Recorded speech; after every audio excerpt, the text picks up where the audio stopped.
नमस्कार साथियों, स्वागत है आपका आज के सेशन में। आज के सेशन में बात करेंगे भारत के भूगोल से संबंधित जो सबसे महत्वपूर्ण टॉपिक है, जहां से भारत के भूगोल का जो टॉपिक अगर किसी भी सब्जेक्ट दे रखा है तो उसमें से प्रश्न हमेशा बनता है, वो है भारत की स्थिति और विस्तार।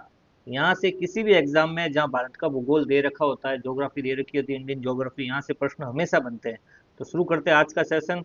आज का जो ये टॉपिक है, ये सेकंड ग्रेड ज्योग्राफी के लिए, उसके अलावा लैब असिस्टेंट जो एग्जाम होना है उसमें जो भूगोल का पार्ट है उसके लिए भी उपयोगी है। तो शुरू करते हैं आज का सेशन। भारत की स्थिति और विस्तार, इसके अंतर्गत जो है अपन जो है भारत का नामकरण, भारत की स्थिति विस्तार जब भी पढ़ना होता है तो सबसे पहले इसमें क्या क्या चीजें पढ़ी जाती है। तो सबसे पहले भारत का नामकरण हो गया, ग्लोब के अंदर या विश्व में भारत की स्थिति क्या है उसके बारे में। उसके अलावा भारत का जो अक्षांशीय विस्तार है, देशांतरीय विस्तार है, उसके बारे में जानकारी लेते हैं। भारत की स्थिति विस्तार, कर्क रेखा और मानक समय रेखा है, भारत की जो सीमा, स्थलीय सीमा, समुद्री सीमा, द्वीपों सहित जो सीमा है उसके बारे में जानकारी लेते हैं। केंद्र शासित प्रदेश कौन कौन से हैं, अंतर्राज्यीय राज्य कौन कौन से, अंतर्राष्ट्रीय स्तर रेखा पर कौन कौन से राज्य हैं, और पड़ोसी देश कौन कौन से, इन सब की जानकारी जो है भारत की स्थिति और विस्तार के अंतर्गत ली जाती है। तो आज सबसे पहले बात करते हैं भारत का नामकरण से संबंधित। भारत जो है तीन ओर से समुद्र से घिरा है, विशाल देश है, प्लस तीन ओर से समुद्र से घिरा है। तीन ओर से समुद्र से घिरे होने के कारण इसको किसकी संज्ञा दी गई, उपमहाद्वीप की संज्ञा दी गई।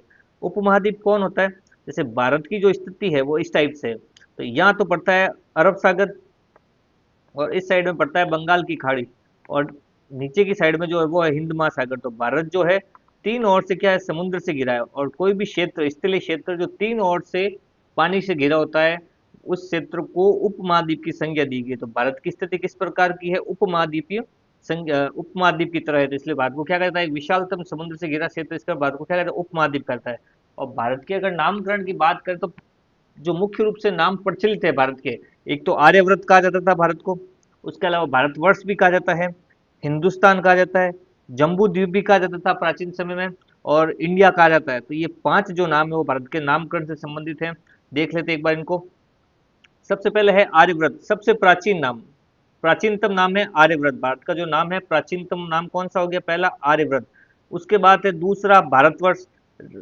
भारत में एक राजा हुए थे भरत, उन राजा भरत के नाम पर इस भूभाग का क्षेत्रफल का जो नाम पड़ा वो कौन सा पड़ा, भारतवर्ष। तो एक तो हो गया आर्यव्रत नाम, दूसरा हो गया भारतवर्ष, और तीसरा है जम्बू द्वीप।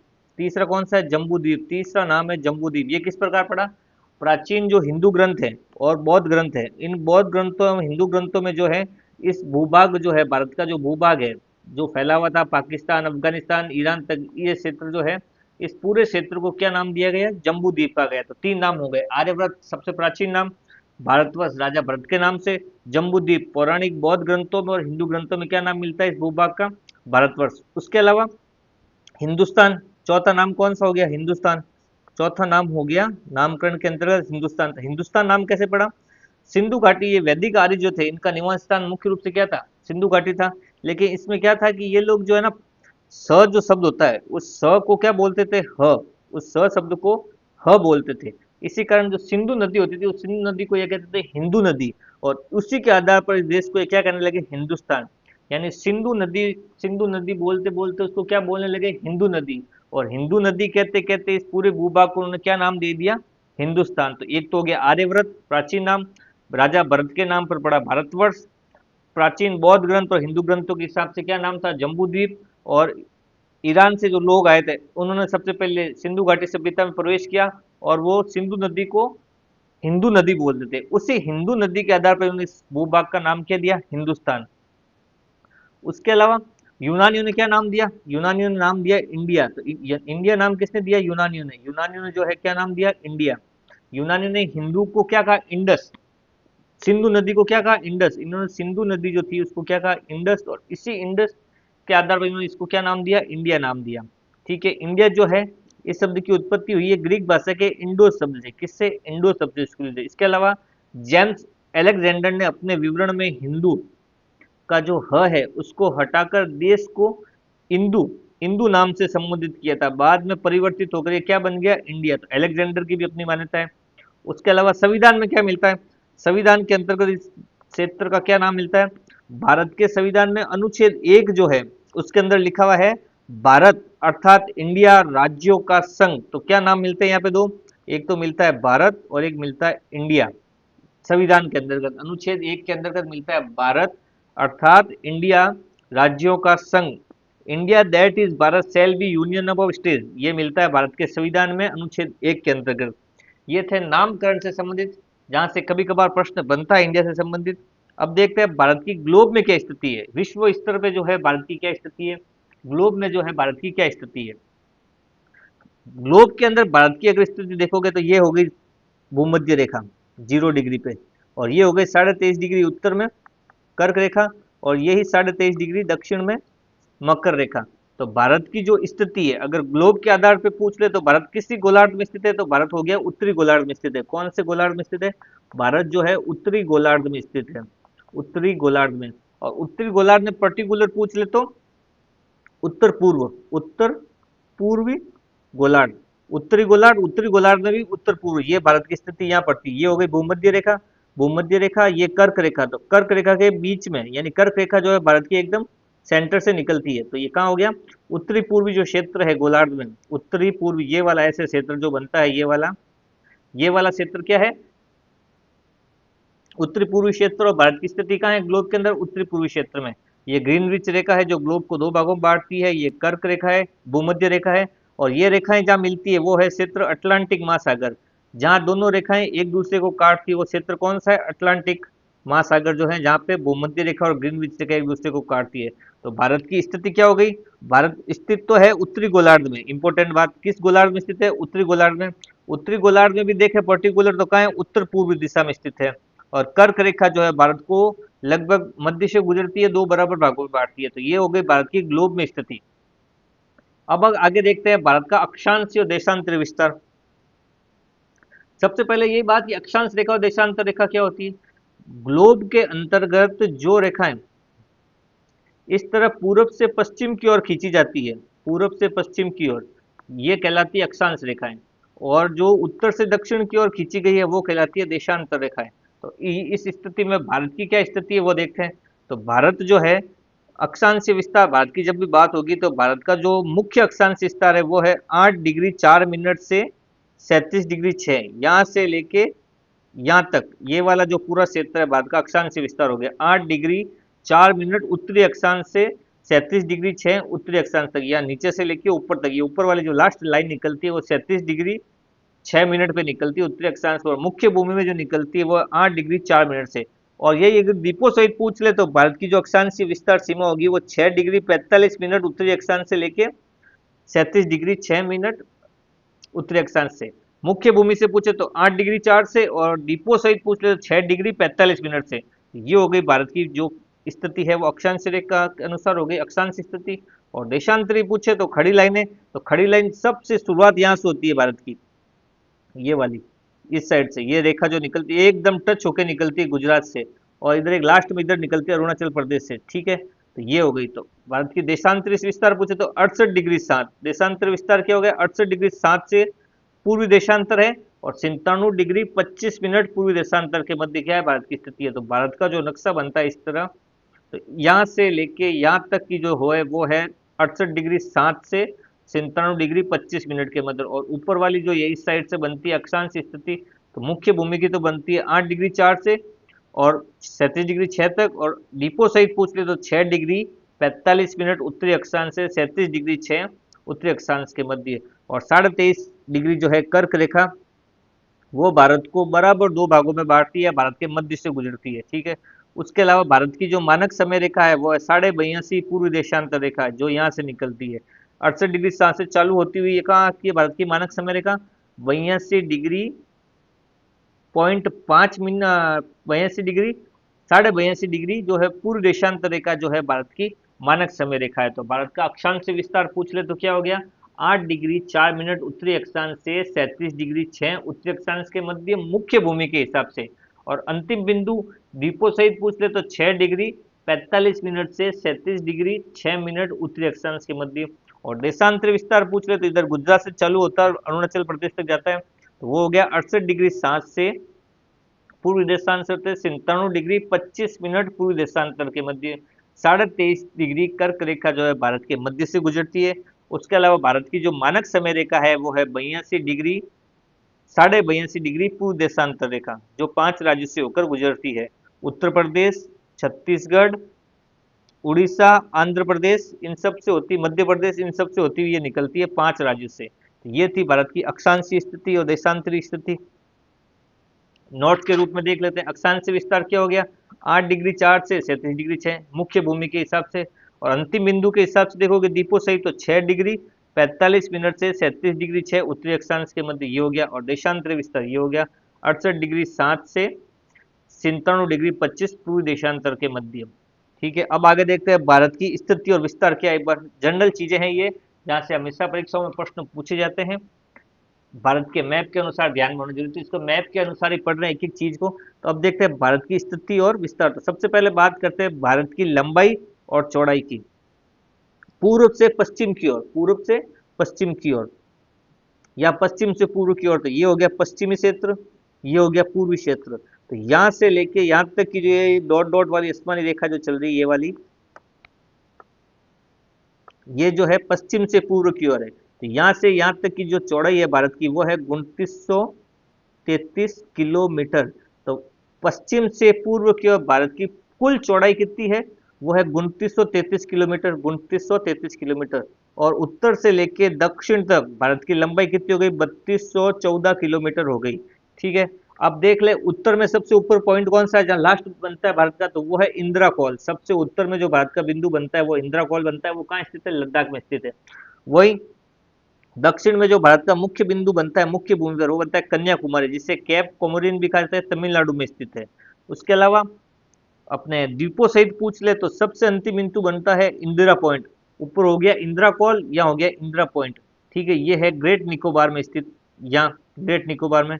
और पश्चिम से पूर्व की ओर देखेंगे तो गुजरात में स्थित है गौर माता सर क्रीक, ये हो गया पश्चिमी भाग। और वही अरुणाचल प्रदेश में स्थित है किथुबु, ये हो गया पूर्वी भाग।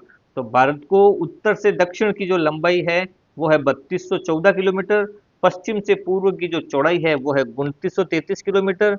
उत्तर की जो बिंदु है वो इंदिरा को लद्दाख में। दक्षिण में मुख्य भूमि का जो बिंदु है वो है तमिलनाडु में, जिसे कन्याकुमारी कहा जाता है। और अंतिम बिंदु पूछ ले द्वीपों सहित, तो वो है इंदिरा पॉइंट जो ग्रेट निकोबार में स्थित है। और पश्चिमी बिंदु है वो है गुजरात के अंतर्गत गौर माता जिसे कहा जाता है। अरुणाचल प्रदेश में एक जगह है किथुबु, वो है अंतिम बिंदु पूर्व की ओर। ये होगी भारत की पूरी स्थिति। अब बात करते हैं आगे, एक बार चार्ट के अंदर देखिए भारत की लंबाई क्या हो गई उत्तर से दक्षिण 3214 किलोमीटर, और चौड़ाई हो गई 2933 किलोमीटर। ये हो गया उत्तरतम बिंदु जिसे इंदिरा कॉल कहा जाता है, लद्दाख के अंदर स्थित है। दक्षिणतम बिंदु हो गया कन्याकुमारी जो तमिलनाडु में स्थित है। दक्षिणतम बिंदु संपूर्ण द्वीपों सहित तो इंदिरा पॉइंट ग्रेट निकोबार में स्थित। पूर्वतम बिंदु हो गया किथुबु अरुणाचल प्रदेश में स्थित है। और पश्चिमी बिंदु है गौर माता सर क्रीक जो गुजरात में स्थित है। ये हो गई भारत की स्थिति और विस्तार से संबंधित। अब बात करते हैं कर्क रेखा। कर्क रेखा जो है भारत के लगभग मध्य से गुजरती है। कर्क रेखा जो है भारत के लगभग कहाँ से गुजरती है, मध्य से गुजरती है। कितने राज्यों को होते हुए, ये यहाँ से चालू होती है गुजरात में, गुजरात से चालू होती है 23.5 डिग्री। कर्क रेखा के पहले तो क्या है 23.5 डिग्री। ठीक है, और ये निकलती कहाँ से, भारत के बराबर मध्य से गुजरती है। उत्तरी अक्षांश है, ये उत्तरी अक्षांश है जो भारत के मध्य से गुजरता है। और नाप क्या हो गया, क्या 23.5 डिग्री उत्तरी अक्षांश, जो लगभग कितने राज्यों से गुजरती है, 8 राज्यों से होकर गुजरती है भारत में। भारत में 8 राज्यों से होकर कर्क रेखा गुजरती है। इंपोर्टेंट प्रश्न है, प्रश्न बनते हैं सरल प्रश्न यहाँ से। 8 राज्य कौन कौन से, सबसे पहले हो गया गुजरात, गुजरात के बाद हो गया राजस्थान, राजस्थान के बाद ये वाला हिस्सा जो हो गया मध्य प्रदेश का, मध्य प्रदेश। और उसके बाद हो गया ये वाला हिस्सा छत्तीसगढ़ का, छत्तीसगढ़।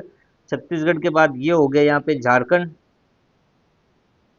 ये वाला हिस्सा हो गया झारखंड का।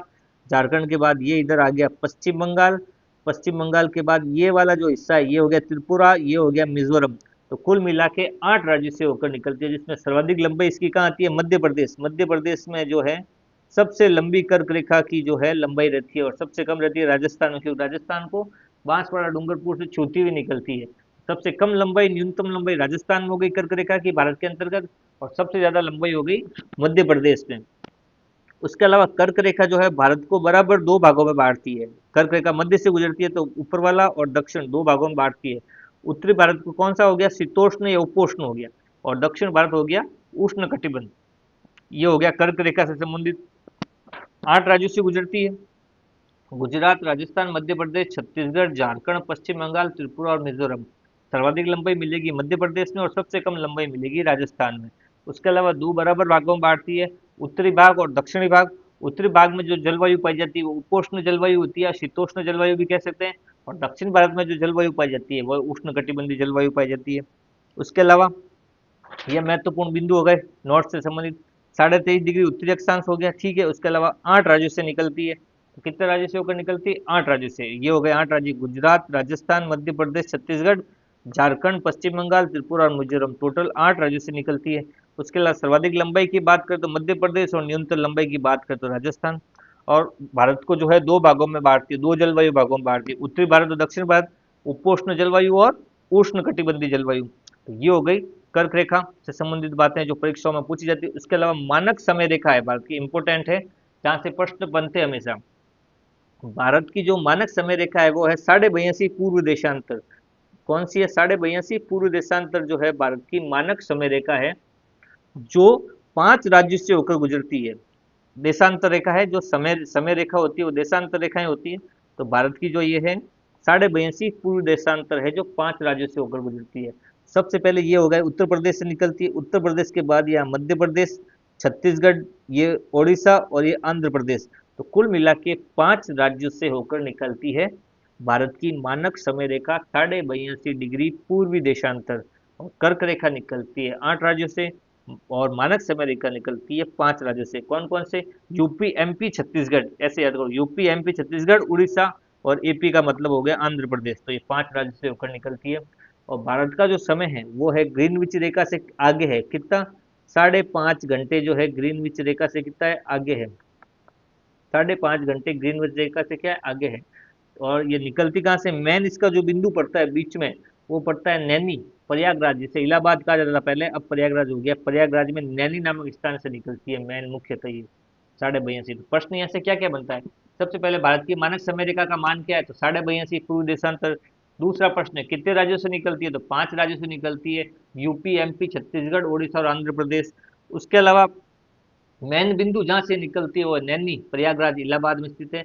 और भारत का जो समय है वो ग्रीनविच रेखा से क्या स्थिति में? तो आगे है, वो भी कितना आगे? 5.5 घंटे। तो ये हो गया मानक समय रेखा से संबंधित। इसके महत्वपूर्ण बिंदु देख लेते हैं एक बार। 82.5 डिग्री पूर्व देशांतर के अंतर्गत स्थित है, ठीक है। दूसरा, नैनी प्रयागराज से निकलती है, होकर गुजरती है, मुख्य बिंदु ये है। उसके अलावा 5 राज्यों से निकलती है, यूपी, एमपी, छत्तीसगढ़, उड़ीसा और आंध्र प्रदेश।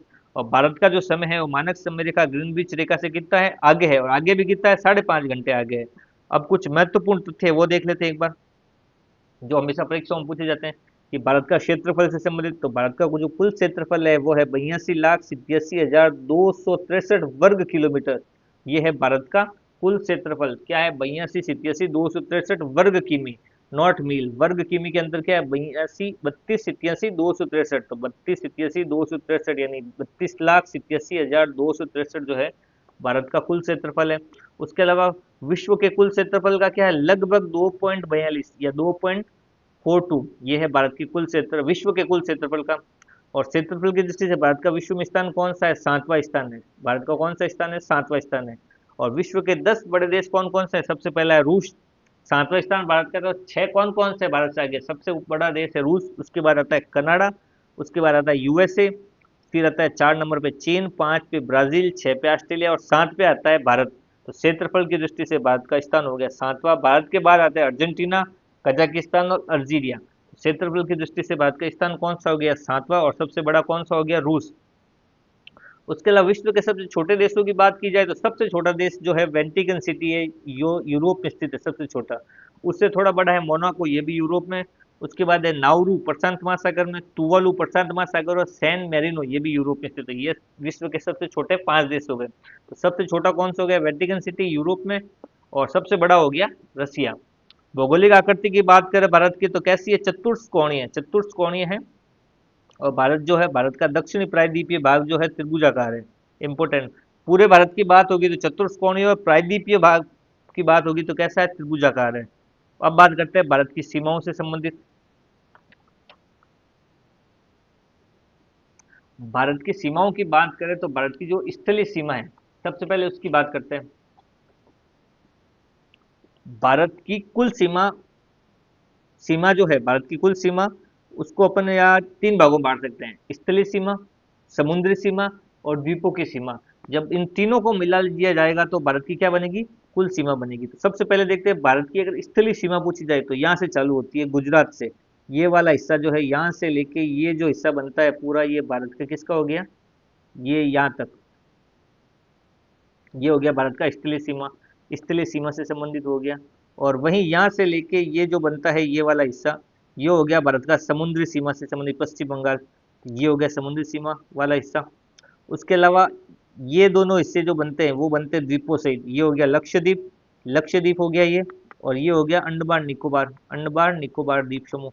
तो ये ऊपर वाला जो है वो है भारत का स्थलीय घेरा, ये हो गया नीचे वाला नीले वाला समुद्री घेरा, ये हो गया द्वीपों सहित। तो भारत की सीमाओं को तीन भागों में बांट के आराम से पढ़ सकते हैं: स्थलीय सीमा, समुद्री सीमा और द्वीपों की सीमा। जब भी स्थलीय सीमा की बात होगी यहाँ से लेके ये वाला हिस्सा, तो ये है भारत का जो है 15,000 किलोमीटर है। कितना है, 15,000 किलोमीटर है ये लाल वाला। उसके बाद अगर आप बात करोगे समुद्री सीमा की, ये वाला भाग, तो भारत का जो समुद्री सीमा का भाग आएगा वो आएगा 6100 किलोमीटर, 6100 किलोमीटर। और द्वीपों की बात होगी लक्षद्वीप और अंडमान निकोबार द्वीप समूह को मिलाकर, तो ये होगा 1416.6 किलोमीटर।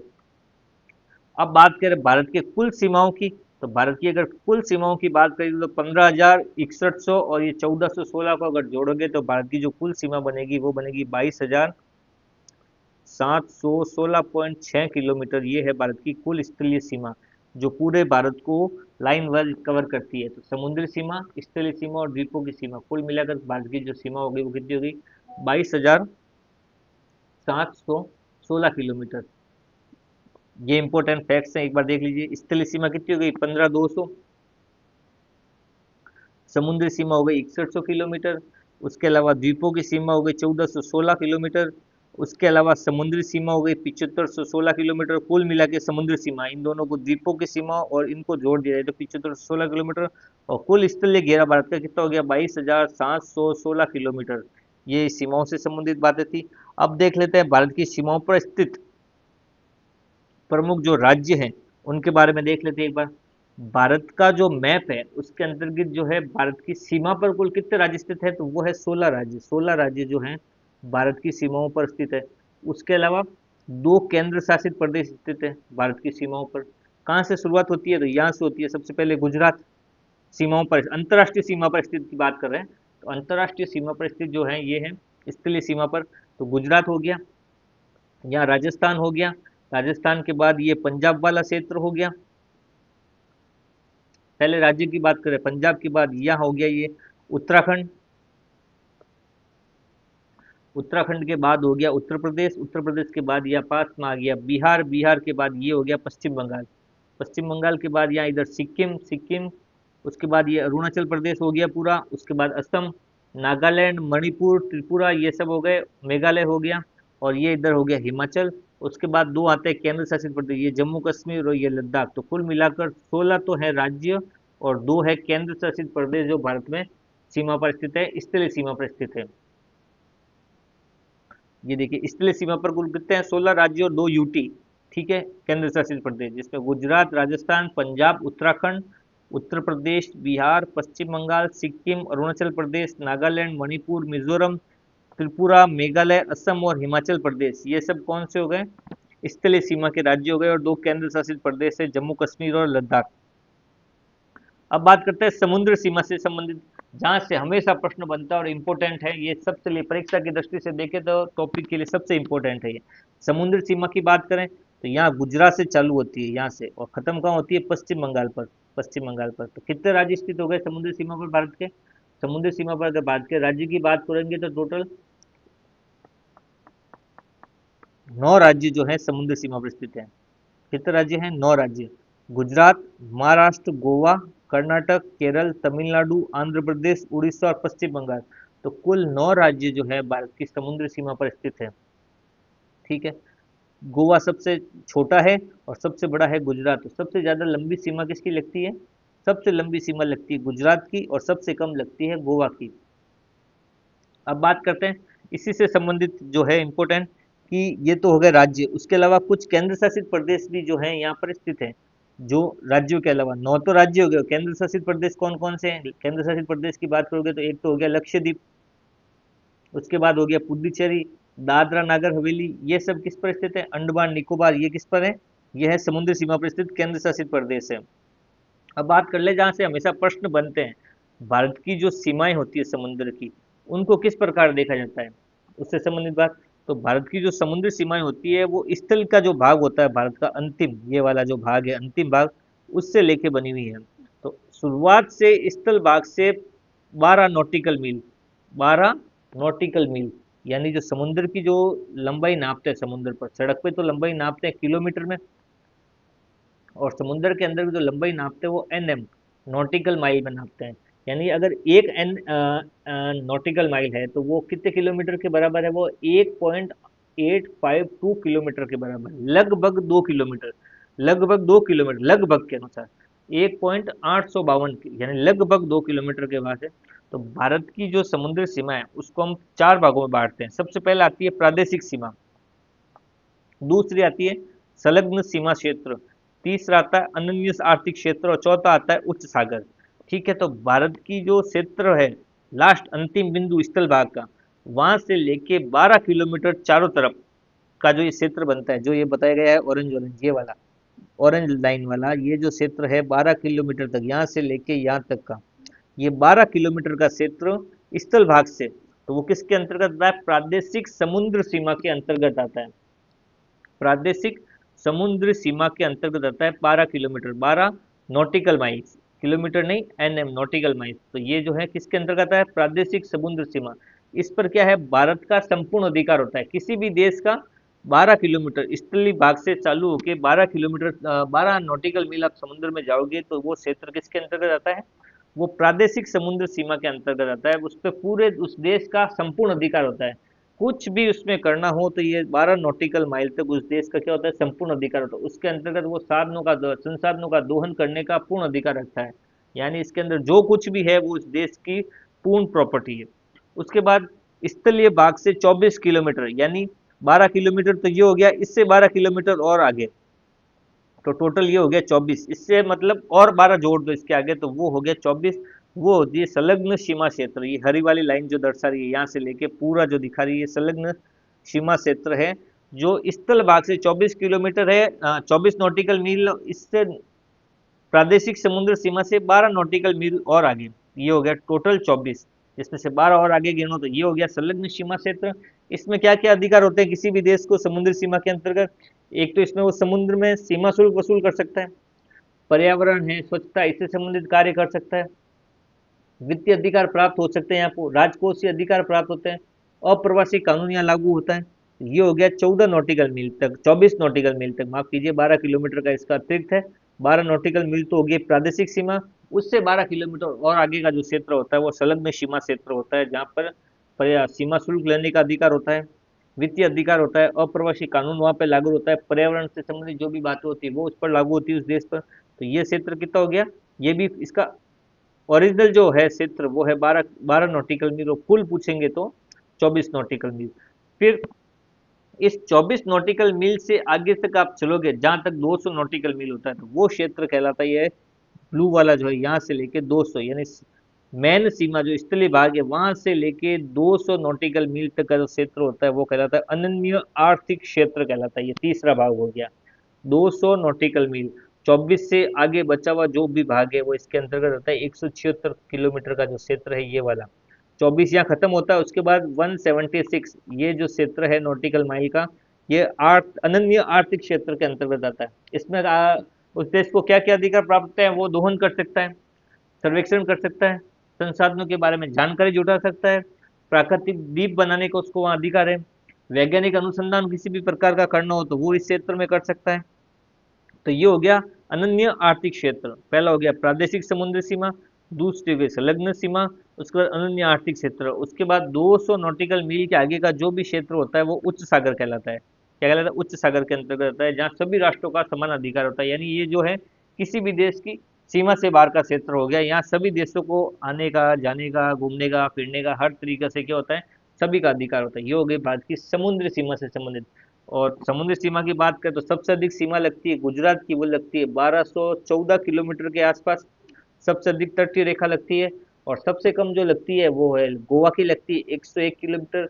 और यूटी के साथ केंद्र शासित प्रदेशों को अगर मिलाएं तो सबसे ज्यादा अंडमान निकोबार की होगी 1962, और सबसे कम हो जाएगी फिर दादरा नगर दमन दीव की 42 किलोमीटर। राज्य के हिसाब से देखें तो गुजरात और गोवा, और केंद्र शासित प्रदेश के हिसाब से देखें तो अंडमान निकोबार और दादरा नगर दमन दीव, ये जो है सबसे कम और ज्यादा समुद्री सीमा वाले क्षेत्र हो गए। अब इसके प्रमुख बिंदु देख लेते हैं समुद्री सीमा से संबंधित। सबसे पहले 9 राज्य लगते हैं और 4 केंद्र शासित प्रदेश लगते हैं। 9 राज्य कौन से हो गए, अभी बात की गुजरात, महाराष्ट्र, गोवा, कर्नाटक, केरल, तमिलनाडु, आंध्र प्रदेश, उड़ीसा और पश्चिम बंगाल, ऐसे चलते हुए नीचे से ऊपर से आते हुए वापस नीचे की तरफ। और 4 केंद्र शासित प्रदेशों की बात करें तो अंडमान निकोबार, लक्षद्वीप, पुदुचेरी, दादरा नगर हवेली, दमन दीव, ये 4 केंद्र शासित प्रदेश हो गए। सबसे लंबी तट रेखा हो गई अपने गुजरात की, और सबसे छोटी होगी गोवा की। केंद्र शासित प्रदेश की बात करेंगे तो अंडमान निकोबार। उसके अलावा अनकोस जो संधि हुई थी 1982 में यूनेस्को की, यूएनसीएल द्वारा कराती है, इसमें क्या है, समुद्री अधिकार से संबंधित ये संयुक्त राष्ट्र की क्या है, संधि है 1942, जिसमें ये सभी लागू होते हैं चारों, सामुद्रिक सीमा क्षेत्र, संलग्न सीमा क्षेत्र वगैरह। और दूरी मापने की जो इकाई है वो नॉटिकल मील है, नॉटिकल मील, जिससे शॉर्ट फॉर्म में एनएम द्वारा दर्शाया जाता है। और ये जो है एक नॉटिकल मील में 1.852 किलोमीटर क्या होता है, क्षेत्र होता है। और इसका जो वर्गीकरण करेंगे तो वो अभी बात की है, प्रादेशिक समुद्री सीमा, संलग्न सीमा क्षेत्र, अनन्य आर्थिक क्षेत्र और उच्च सागर होता है। सबसे पहले बात कर लेते हैं समुद्री सीमा से संबंधित। वही आधार जो इसका है वो 12 किलोमीटर के आसपास है, संपूर्ण अधिकार होता है किसी भी देश का, और संसाधनों का दोहन करने का पूर्ण अधिकार। उसके बाद नेक्स्ट स्टेप आता है वो है दूसरा संलग्न सीमा क्षेत्र। इसके अंतर्गत क्या होता है, 12 से आगे 24, यानी टोटल जो है कुल है 24, तो 12 से आगे 12, यानी 12 तो ये हो गया, उससे आगे 12 और, तो ये क्षेत्र कौन सा हो जाता है, संलग्न सीमा क्षेत्र। इसमें पर्यावरण से संबंधित है, वित्तीय अधिकार है, वसूली का अधिकार है, ये सब इसके अंतर्गत आता है। उसके बाद करते हैं अनन्य आर्थिक क्षेत्र, ये तीसरा भाग हो गया। इसमें क्या होता है, इसके अंतर्गत 200 किलोमीटर तक का, 200 नॉटिकल माइल का क्षेत्र आता है इसके अंतर्गत। संसाधनों का इसमें संरक्षण हो सकता है, दोहन कर सकते हैं, कृत्रिम और प्राकृतिक द्वीप बना सकते हैं, वैज्ञानिक अनुसंधान कर सकते हैं इसके अंतर्गत। और चौथा हो गया उच्च सागर, 200 नॉटिकल मील से आगे जो क्षेत्र है समुद्र का वो आता है उच्च सागर के अंतर्गत, जहाँ सभी राष्ट्र, सभी देशों, सभी द्वीपों का बराबर का हिस्सेदारी होती है, अधिकार होता है। उसके आगे बात करें तो ये हो गई प्रमुख समुद्री सीमाओं के बारे में जानकारी। सबसे अधिक सीमा की बात करें तो अंडमान निकोबार है 1962, और ये हो गई यूटी केंद्र शासित प्रदेश की। और केंद्र शासित प्रदेश में सबसे कम होगी दादरा नगर की 42.5 किलोमीटर। और राज्य की बात करें तो गुजरात सबसे आगे है 1214.7 किलोमीटर, और गोवा सबसे कम है 101 किलोमीटर। ये पूरी सारणी है, लेकिन मुख्य रूप से चार तो ध्यान होनी चाहिए। राज्यों के हिसाब से कौन हो गया, गुजरात और गोवा, और केंद्र शासित प्रदेश के हिसाब से हो गया अंडमान निकोबार और दादरा नगर दमन दीव। ये चार तो ध्यान होनी चाहिए, पूरी सारणी याद हो ना हो, चार ये राज्य और केंद्र शासित प्रदेशों के बारे में तो जानकारी होनी चाहिए। अब बात कर लेते हैं केंद्र शासित प्रदेशों से संबंधित, भारत में कितने हैं केंद्र शासित प्रदेश, उसके बारे में जानकारी ले लेते हैं जहाँ से प्रश्न बनते हैं। अब ये बदलाव हुआ है जम्मू कश्मीर और जब ये लद्दाख दो केंद्र शासित प्रदेश बने, उसके बाद संख्याओं में बदलाव हुआ है, तो एक बार देख लेते हैं। केंद्र शासित प्रदेश की बात करें तो वर्तमान में टोटल कितने हैं, 8 केंद्र शासित प्रदेश है। ठीक है, कौन कौन से हैं, एक तो हो गया जम्मू कश्मीर अभी फर्स्ट, लद्दाख 2, चंडीगढ़ है 3 नंबर पे, दिल्ली है 4, दादरा नागर दमन दीव ये सब पूरा मिला के इसको एक कर दिया गया है, तो ये हो गया पूरा एक। पांचवा लक्षद्वीप हो गया छठा, पुडुचेरी हो गया सातवां, अंडमान निकोबार हो गया 8, तो टोटल कितने हो गए 8। जम्मू कश्मीर 1, लद्दाख ये ऊपर की तरफ 2, चंडीगढ़ तीसरा, दिल्ली चौथा, दादरा नागर हवेली और दमन दीव ये मिला के एक हो गया, यानी पांचवा। उसके बाद लक्षद्वीप छठा, पुडुचेरी जो है सातवां, और अंडमान निकोबार हो गया आठवां। तो कुल मिलाकर 8 जो है केंद्र शासित प्रदेश है। उसके अलावा बात करें पुडुचेरी, पुडुचेरी जो है ये कुल मिलाकर 3 राज्यों में फैला है। 3 राज्यों में फैला है, कितने राज्यों में फैला है, 3 राज्यों में फैला है। कहाँ कहाँ फैला है, एक तो है केरल के अंदर पुडुचेरी, केरल के अंदर जो जगह है पुडुचेरी की वो है माहे, माहे। और एक आता है तमिलनाडु के अंतर्गत जिसे कराईकल, ये वाला क्षेत्र कराईकल पुडुचेरी के अंतर्गत आता है। और तीसरा आता है अपने आंध्र प्रदेश में, यहाँ वाला ये वाला क्षेत्र जिसको यनम कहा जाता है। क्या यनम? तो पुदुचेरी जो है 3 राज्यों में फैला है, केंद्र शासित प्रदेश है। तमिलनाडु, केरल, आंध्र प्रदेश, तीनों जगह ये पाया जाता है। अब ये प्रमुख फैक्ट्स है केंद्र शासित प्रदेश से, मतलब कुल 8 केंद्र शासित प्रदेश। सबसे पहला हो गया जम्मू कश्मीर, दूसरा लद्दाख, तीसरा दिल्ली और चौथा चंडीगढ़। चंडीगढ़ की राजधानी हो गई चंडीगढ़, दिल्ली की राजधानी हो गई नई दिल्ली। ठीक है। जम्मू कश्मीर जो है श्रीनगर और जम्मू कश्मीर है इसकी राजधानी। वर्तमान में संख्या है इसकी 22, और ये बना कब है? 5 अगस्त 2019 से ये केंद्र शासित प्रदेश बना। उसी तरह लद्दाख की राजधानी हो गई लेह, और ये भी कब बना है? 5 अगस्त 2019 से केंद्र शासित प्रदेश बना है। तो ये 4 प्रमुख हो गए। उसके अलावा 4 ये बचे हैं, एक तो बचा दादरा नगर दमन दीव, एक पांचवा ये एक पुदुचेरी। इंपोर्टेंट जो है पुदुचेरी का देखो, क्योंकि ये 3 राज्यों में फैला है, तमिलनाडु, केरल और आंध्र प्रदेश। आंध्र प्रदेश में इसको यनम कहा जाता है, और तमिलनाडु में जो जगह है वो है कराईकल, और केरल में जो है ये पुदुचेरी वो है माहे। कुल क्षेत्रफल हो गया 492 वर्ग किलोमीटर। राजधानी इसकी क्या है? पुदुचेरी है। उसके अलावा लक्षद्वीप, राजधानी है इसकी कवरत्ती। ठीक है। अंडमान निकोबार, राजधानी हो गई पोर्ट ब्लेयर। इसको, इन दोनों को जब भौतिक प्रदेश पढ़ेंगे तो वहाँ विस्तृत रूप से पढ़ेंगे, लक्षद्वीप और अंडमान निकोबार द्वीप समूह को। भारत का पहला केंद्र शासित प्रदेश अगर पूछा जाए तो कौन सा है? वो है केंद्र शासित प्रदेश अंडमान निकोबार, जो सबसे बड़ा भी है। केंद्र नहीं, पहला है, बड़ा तो नहीं है, पहला वाला है, पहला जरूर है ये, पहला केंद्र शासित प्रदेश है। उसके अलावा बात करें आगे, तो अब देखते हैं भारत के पड़ोसी देश स्थिति विस्तार के अंतर्गत। तो भारत के अगर पड़ोसी देशों की बात की जाए तो मुख्य रूप से जो भारत के पड़ोसी देश हैं उसमें सबसे इधर की साइड आता है ये पाकिस्तान। स्थलीय सीमा पर स्थित है भारत का पड़ोसी देश। और ऊपर की साइड से देखेंगे तो यहाँ थोड़ी सी सीमा किससे लगती है? अफगानिस्तान से लगती है, जम्मू कश्मीर के क्षेत्र से, जो भी पीओके के अंतर्गत आता है, लेकिन भारत इसको अपना पूरा हिस्सा मानता है। तो ये यहाँ से लगता है अफगानिस्तान। तो दो, तो पहला हो गया पाकिस्तान और इस साइड में हो गया अफगानिस्तान। ये टच करता है उत्तर प्रदेश, बिहार, उत्तराखंड, इस क्षेत्र को टच करने वाला ये तीसरा हो गया अपने नेपाल, भारत का पड़ोसी देश। और ये इधर आ गया भूटान के पास, तो ये हो गया भूटान। और ये एक सबसे सीमा लगती है, ये हो गया चीन, छठा प्रदेश। चौथा और पांचवा प्रदेश हो गया चीन। यहाँ सीमा लगती है बांग्लादेश से। उसके अलावा यहाँ मेघालय, मिजोरम, अरुणाचल, असम, ये साइड लगता है म्यांमार से। और ये समुद्री सीमा पर स्थित हो गया श्रीलंका। उसके अलावा एक मालदीव की सीमा लगती है समुद्र के साथ। तो सबसे अधिक अगर सीमा की बात करें, 7 देशों से लगती है मुख्य रूप से, और 8वां श्रीलंका हो गया और एक मालदीव है। तो सबसे लंबी जो सीमा लगती है भारत की वो लगती है बांग्लादेश से।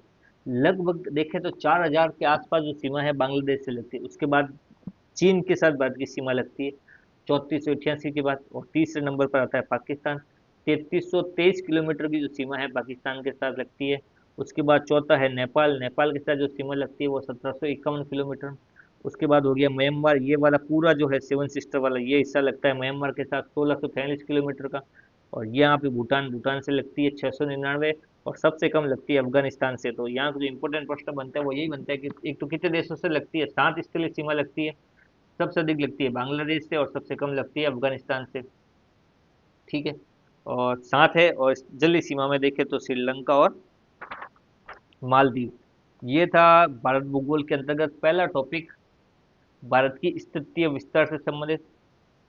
मिलते हैं अगले सेशन में नए टॉपिक के साथ। आज के इसकी जो पीडीएफ है आपको टेलीग्राम चैनल आर्ज शिक्षा विजन पे मिल जाएगी। ज्वाइन अगर किसी ने नहीं किया हुआ है टेलीग्राम तो ज्वाइन कर लें, आज की पीडीएफ वहाँ मिल जाएगी। आज का ये टॉपिक जो है सेकेंड ग्रेड के अंदर ज्योग्राफी उसके अंतर्गत काम आएगा। उसके अलावा लैब असिस्टेंट भूगोल के जो विद्यार्थी हैं उनके लिए काम आएगा। तो मिलते हैं अगले सेशन में नए वीडियो के साथ। धन्यवाद।